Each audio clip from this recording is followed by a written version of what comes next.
Two cops thought they had an easy target, until they realized he was the one in charge. When Police Chief Marcus Carter is wrongfully arrested by his own officers, a routine stop turns into a shocking abuse of power. But they picked the wrong man. Now, Marcus is determined to expose the truth, hold him accountable, and spark real change. A gripping story of justice, power, and redemption.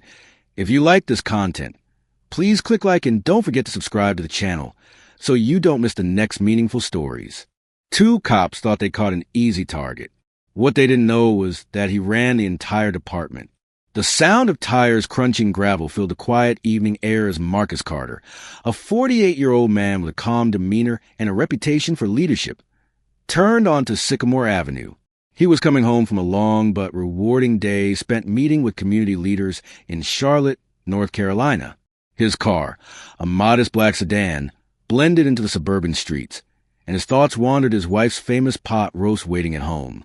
But then blue and red lights flashed in his rear-view mirror, slicing through the night like an alarm bell.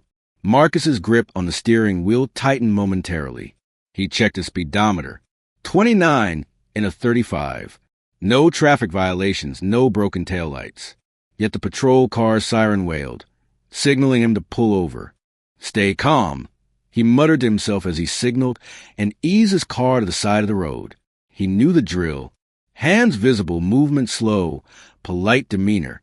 It was a routine he'd mastered, not because he'd ever done anything wrong, but because he'd learned that in these situations appearances could mean everything. The officer approached his window briskly, flashlight in hand, its beam slicing to the dimly lit interior of Marcus's car. Another officer lingered near the rear bumper, hand resting on his holstered weapon. You in a hurry tonight? The first officer barked, his tone dripping with suspicion. No, sir, Marcus responded evenly, his voice calm but firm. Just heading home. The officer's flashlight swept over Marcus's face, lingering just a second too long, before darting down to his lap, his console, and then back to his face. License and registration, he ordered, ignoring Marcus's response. Marcus reached slowly into his glove compartment, narrating every move. I'm getting my registration now. My license is in my wallet. I'll reach for it after this. The officer didn't respond, but his posture stiffened. Do you know why I pulled you over? The officer asked, though the question felt rhetorical. Before Marcus could respond, the officer continued. You were driving erratically back there, swerving into the other lane. Marcus frowned. With respect, sir, I wasn't swerving. My dash cam can verify that. The officer cut him off sharply. Dash cam, huh? That'll be confiscated for evidence. Step out of the vehicle. Marcus blinked, surprised by the sudden escalation. Is there a problem, officer? I'm complying fully. The officer's jaw tightened. I said, step out of the vehicle. Now. Marcus's stomach churned, but he unbuckled his seatbelt and opened the door slowly, his hands raised in clear view. The second officer moved in quickly, grabbing Marcus's arm and yanking him toward the patrol car. Is this necessary? Marcus asked, his voice measured but firm. I've done nothing wrong. Resisting, huh? The first officer sneered. You want to play that game? Fine by me. The cold metal of handcuffs bit into Marcus's wrists. His mind raced. This wasn't just a misunderstanding. It was profiling, plain and simple. As the officers shoved him into the back of the squad car, Marcus glanced down the street. A few neighbors peeked through their blinds, their silhouettes illuminated by the glow of their porch lights. No one stepped outside, but this was far from over. The officers had no idea who they had just arrested, and Marcus wasn't planning to stay silent for long. The patrol car rattled slightly as it rolled down the street, Marcus sitting stiffly in the back seat. He glanced out the window, watching familiar landmarks blur past, but his mind wasn't on the scenery. Instead, he was trying to process the absurdity of what just happened. The two officers sat up front, exchanging casual banter, as though they hadn't just handcuffed and detained a man without cause. The younger one, Officer Blake, glanced back at Marcus through the rear-view mirror. So, what's your story? Late-night drug run? Or you just like giving us a hard time? Marcus met Blake, gaze unflinching. I'm just a man trying to get home. Yeah, Sure, the other officer, a stocky man named Officer Turner, snorted. We hear that all the time. Reckless drivers always have an excuse. Marcus bit his tongue. Arguing now wouldn't help. He took a deep breath, mentally running through his options. He knew his rights. He took a deep breath, mentally running through his options. He knew his rights. He also knew the system, and the odds that it would favor him in this moment were slim. When they arrived at the precinct, the fluorescent lights cast a harsh glare over the holding area. Blake removed Marcus's cuffs with an almost mocking flourish. Welcome to our humble abode. You're going to be here for a while. Am I being charged? Marcus asked calmly, rubbing his wrists. Turner smirked. We'll let you know once we figure that out. Sit tight. Marcus was led into a small, cold, holding cell. The door clanged shut behind him, the echo lingering in the air. He sat on the bench, his mind a whirlwind of thoughts.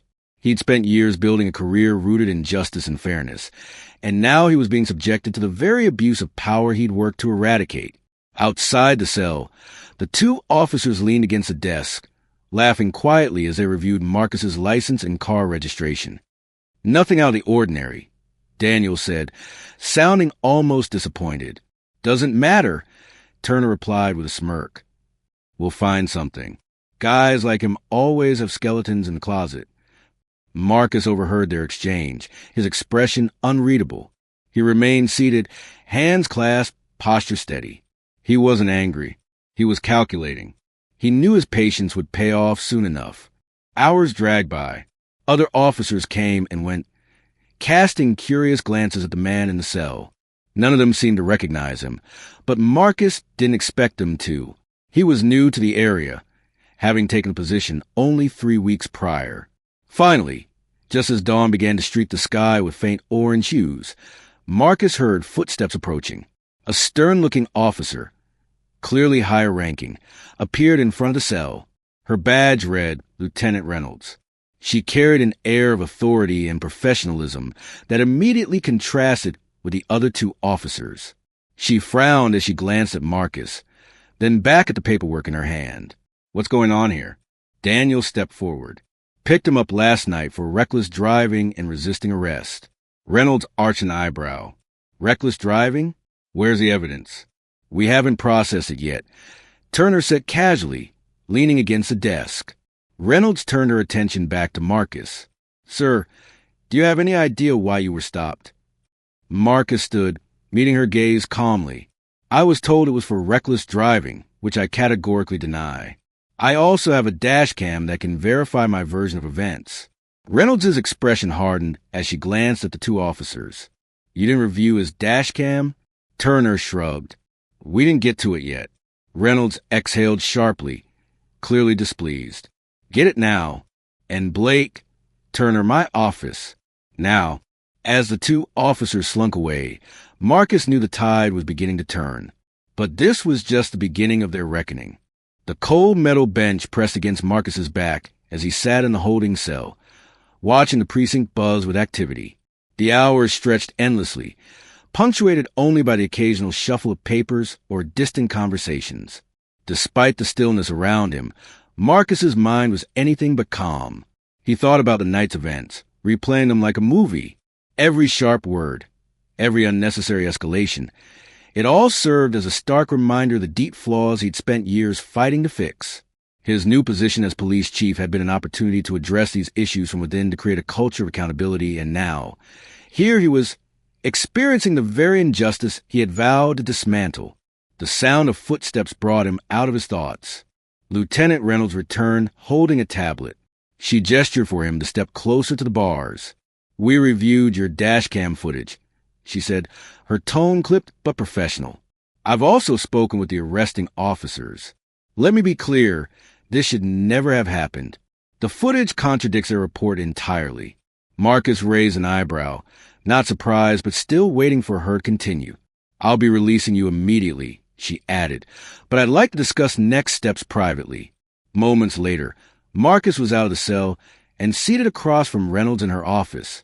The room was stark, with a desk, a couple of chairs, and a small file cabinet. No frills, no distractions, just business. I'll be filing a report against Blake and Reed. Reynolds began, folding her hands on the desk. But there's something I need to ask. She hesitated, clearly weighing her words. Who are you, really? You're far too composed for someone who just spent the night in a holding cell over nothing. Marcus leaned back slightly, giving her a small, measured smile. I appreciate your diligence, Lieutenant, but let's just say I've been in situations like this before. I've learned to stay calm. Reynolds studied him for a moment, then nodded. Fair enough, but I have a feeling this isn't the last we'll hear of this situation. As Marcus left the precinct, the early morning sun warmed his face, but the weight of the night lingered heavily on his shoulders. He didn't head straight home. Instead, he drove to his office, parked in his reserved space, and walked to the doors of the police headquarters he now oversaw. His assistant, Rachel, looked up from her desk, startled. Chief Carter, you're here early. Marcus gave her a nod, his expression neutral. It's been a long night, Rachel. Could you prepare a briefing room for me? I need to address the department this afternoon. Rachel nodded quickly, sensing the gravity in his tone. As Marcus stepped into his office and closed the door behind him, he exhaled deeply. He knew what was coming. This wasn't just about him. It was about what his experience represented. The public trusted him to lead, to protect, and to hold others accountable. That responsibility weighed heavily, but Marcus welcomed it. But before he could act, there was one more storm to weather. The courtroom, where everything would come to light. The courtroom was packed. Word spread quickly about the case, and local media outlets were eager to cover it. Cameras weren't allowed inside, but that didn't stop reporters from lining the courthouse steps, ready to pounce as soon as the hearing adjourned. Marcus sat quietly at the defendant's table, his lawyer, Olivia Bennett, flipping through a thick folder of evidence. Olivia was a force to be reckoned with, sharp, unrelenting, and with a reputation for dismantling weak arguments with surgical precision.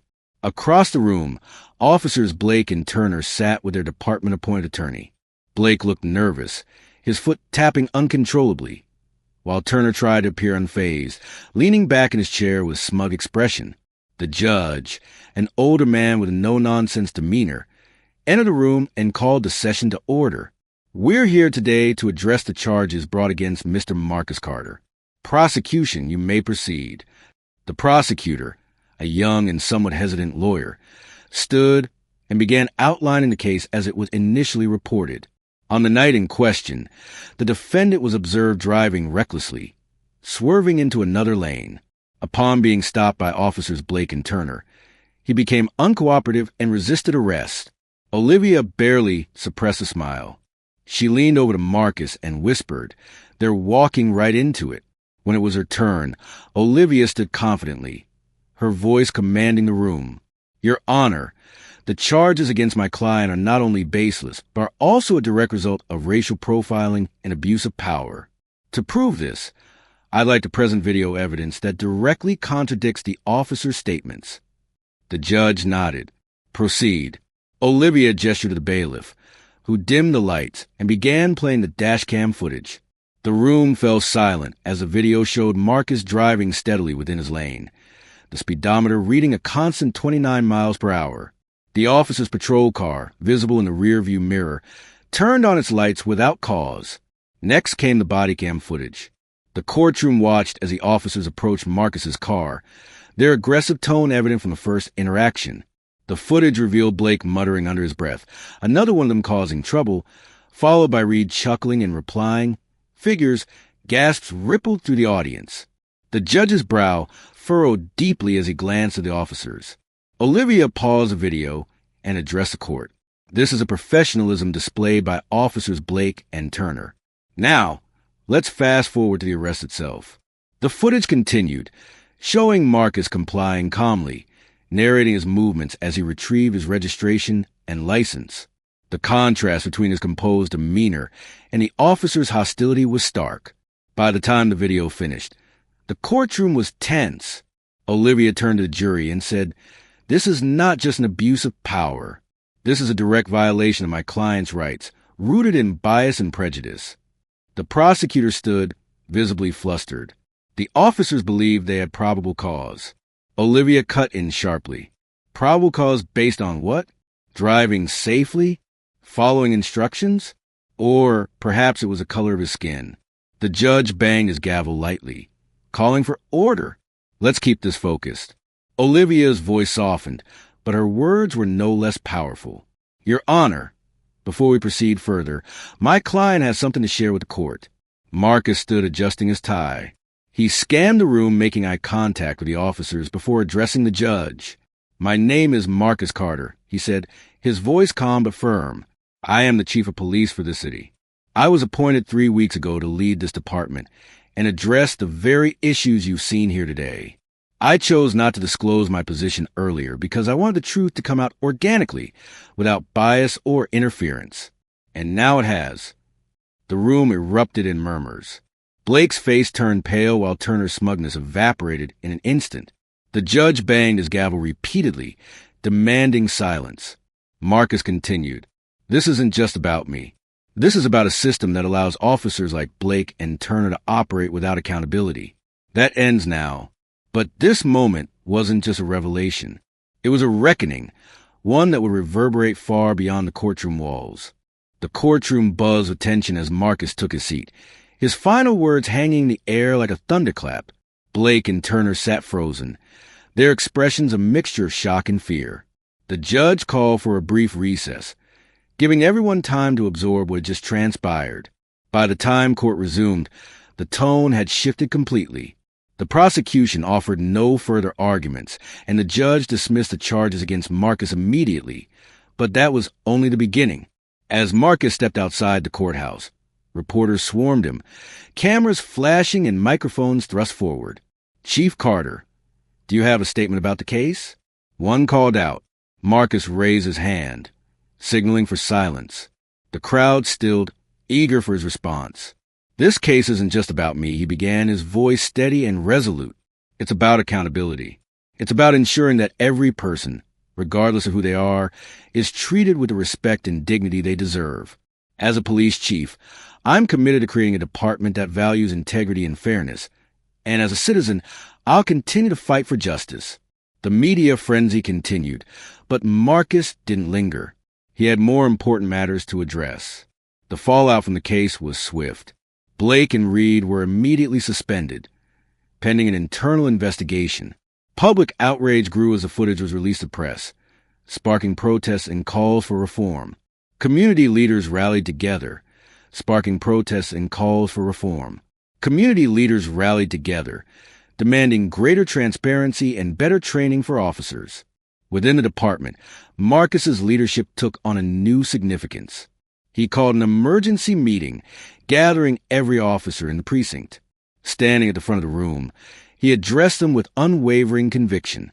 What happened to me last night was an isolated incident, Marcus said, scanning the room. It was a symptom of a larger problem. And as long as I'm chief, I won't tolerate it. We are here to serve and protect, not to harass and intimidate. If you can't uphold those values, this isn't the place for you. The room was silent, his words cutting through any lingering doubt about his intentions. Over the following weeks, Marcus implemented sweeping changes. Mandatory bias training, stricter oversight, and an anonymous reporting system for officer misconduct were just the beginning. The community began to see a shift, though trust wouldn't be rebuilt overnight. Months later, Marcus sat on a panel at a town hall meeting, listening as a young man stood up to speak. Chief Carter, he said, his voice cracking slightly. What you went through, it could have been me. It could have been any of us. Thank you for standing up, not just for yourself, but for all of us. Marcus nodded, his heart heavy, but full of resolve. Change doesn't happen overnight, he replied, but together, we can build a system that truly serves everyone. As the town hall ended, Marcus lingered for a moment, watching people file out with renewed hope. He knew the fight wasn't over, but he was ready for it. And now it's up to us, the viewers and the community, to keep that fight alive. If we see injustice, we must speak up. If we want change, we must demand it. Together we have the power to create a world where accountability isn't just a promise. Have the power to create a world where accountability isn't just a promise,